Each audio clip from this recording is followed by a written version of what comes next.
This is your WW3 news. Obviously, yesterday there was 8th of March, International Women's Day, and one of the things that crop up is violence on them. Today, the fools striking against the patriarch, and one of the most clamorous homicides in recent history in Italy is that of Giulia.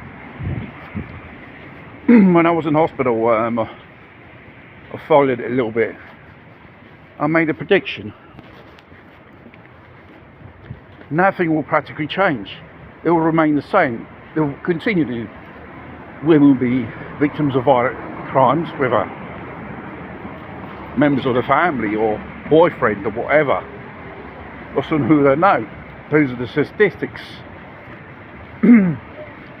Until it doesn't really touch you personally, a member of your family, you just want to get your hands on that bastard's neck and strangle the fuck out of him. It's quite legit as human behaviour, the seek of vengeance in this case. Seeing how our justice system is too soft with these villains, scumbags, you can call it. And they talk about a whole series of legislation regarding changing lawmaking, more severe the punishment. Hasn't changed nothing, because when you still have the same system, it's the same old shit. Nothing will ever change because they don't want to change it for some reason. I have 2 cases of violence on women. Both of them I know. I'm not going to reveal their name or where they live. Let's kick off with a dear friend of mine. I'm thinking about a year and a half ago, she died of breast cancer. She died at Volterra. And she told me a story. She was a victim of sexual violence. This immediate wanted, get on with her. And obviously took her to an isolated place. When she refused it, you know what the fuck he did? Strangled her, tried to kill her. What a bastard. Then he fucked off. Left her agonising there. She managed to find a way to get the fuck out of there, otherwise if he would have returned, he would have murdered her. It took her 2 days to find the courage, go to the cops and go to casualty for the usual routine to file charges against this bastard. This bastard's a drug addict. He's a known alcoholic perpetually, and he's nicknamed Shrek for some reason. I think he's not new to violence on women, bastard. Well, he wasn't banged up for attempted murder, grievous bodily harm. And the solicitor what aided my friend made a deal with the solicitor, that fucking scumbag, and she withdrew the charges for me. And then her solicitor, of which should have defended, said you could have free legal aid. Why you tell me now? Why you tell me these things now? Withdraw the bloody thing from him and you can't do nothing on him. Closed case. Even here the solicitors, I think in some cases they've got a lack of sensitivity who they are defending. You know, she was really quite pissed off, and she was swearing on WhatsApp, Miss stupid solicitor. I would have done the same thing, but you know, does not resolve your problem. The person who should be defending you in court has betrayed you. sold you out to the enemy. He was acquitted. All charges dropped. He's probably continuing getting drunk somewhere in some bar perpetually. And God knows what's been up to as well. Obviously she passed away. And I'll come to the second case. The second case happens to be a friend of mine. She's 25 years old and she's a disabled girl. And her uncle has a bit of a long arms, likes to touch her up a lot. Sexual abuse though, God knows what other things he'd done to her. Probably not on this occasion, probably on other occasions as well. And you know, she should have presented what they call a denuncia file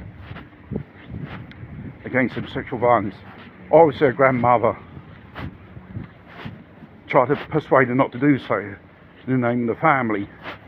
And this bastard continued to come in the house until it wasn't called in the cop shop and said you have to keep a distance from her.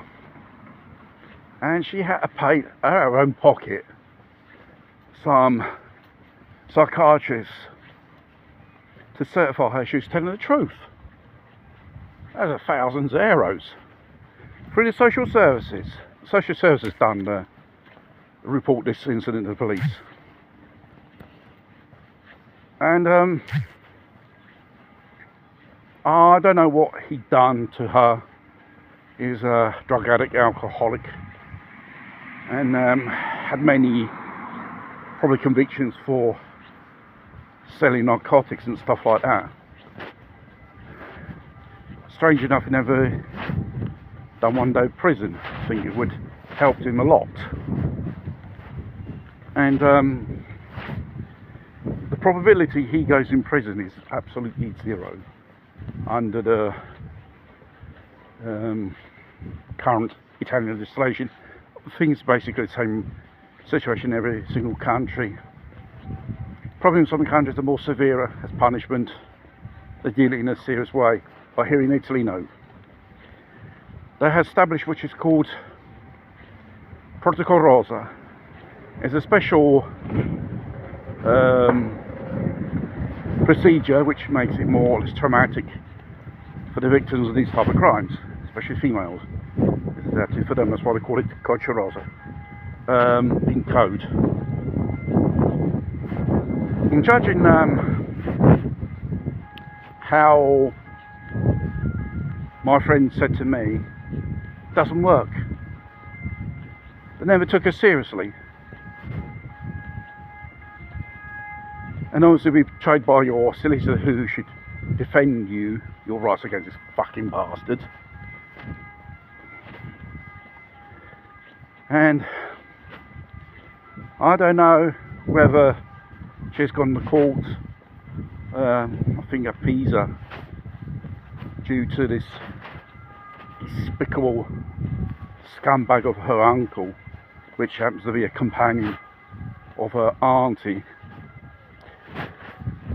And I don't know how it went. Probably the defence will pass as some nutty girl making things up, saying she's got psychiatric problems. They will do that. I did warn her about this, so do watch out. And my advice for both of them is, if something happens to you, fight for your fucking life. Use anything which you find available as a weapon to defend yourself with, because obviously males are more stronger than females in most cases. And I gave both of them a penknife. And use that if you feel threatened by a male who wants to harm you, sexually speaking. And you know, every time I hear about these people, these lefties, women protesting, it's the patriarch to blame. No, there's a lack of discipline in our society which created monsters like this. And obviously, probably they had problems since they were little kids, locked up in cupboards, or fell off the chair as babies and hit their heads somehow. God knows what. They don't become just like that. These are monsters which are hidden inside them, which linger in our society, and it's very difficult to tell until they don't start blowing their top and giving signals of psychological instability. There, it's best to avoid these people, close a relationship. It's for your sake, because they'll continue to say, I didn't mean to do it, which basically they're not to be crazy people, not to be trusted, especially in mental cases of psychopaths like them, not to be trusted. Break up, leave them. Even if it's a marriage, ask for legal separation. There's always an alternative, instead of being a victim every day of violence, all these psychopaths. The sad thing is, many of these women don't find the courage, do not, see immediately the danger that they are in. These crackpots, they're very convincing with women. My best advice is, defend yourself. Don't worry about legal consequences. Probably you'll be around to live to tell the tale. Probably the law may not do nothing against you because it's self-defense. You're a victim of sexual violence. How are you going to defend yourself from some monster which is testosterone's is off the chart?